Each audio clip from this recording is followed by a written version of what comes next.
శాసన మండలి మాజీ అధ్యక్షులు పెద్దలు స్వామి గౌడ్ గారు, అదేవిధంగా వేదికపైన ఆసీనులైన పెద్దలందరికీ,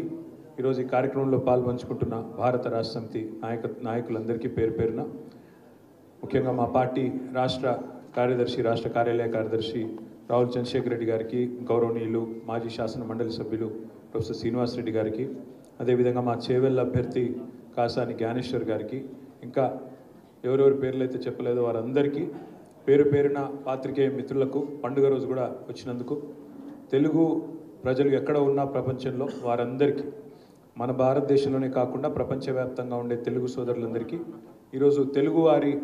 కొత్త సంవత్సరం ఉగాది శ్రీ క్రోధీ నామ సంవత్సర శుభాకాంక్షలు హృదయపూర్వకంగా తెలియజేసుకుంటూ, మరి రాజకీయాలు ఎప్పుడూ ఉంటాయి, కానీ పండుగ పూట రాజకీయాలు మాట్లాడకూడదు. ఈ సంవత్సరం అందరికీ మంచి జరగాలని, మొత్తంగా శాంతి సామరస్యాలతో ఎలాంటి మత కల్లోలాలు కానీ ఎలాంటి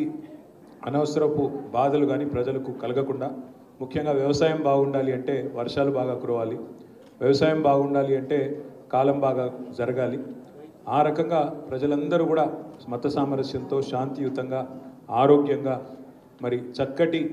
వాతావరణ అనుకూల పరిస్థితులు కూడా రావాలని మనస్ఫూర్తిగా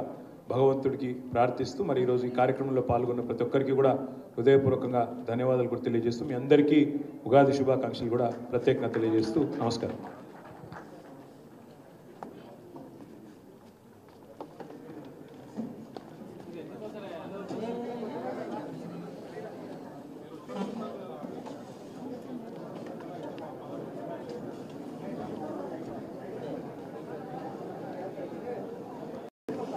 గౌరవనీయులు మాజీ మంత్రివర్యులు పెద్దలు శ్రీమతి సబితా ఇంద్రారెడ్డి గారు, మహేశ్వరం శాసనసభ్యురాలు, గౌరవనీయులు పెద్దలు మాజీ మంత్రివర్యులు పొన్నాల లక్ష్మయ్య గారు, గౌరవనీయులైన మాజీ మంత్రివర్యులు పెద్దలు మొహమ్మద్ అలీ గారు, గౌరవనీయులైన శాసనసభ్యులు సోదరులు కాలే యాదయ్య గారు,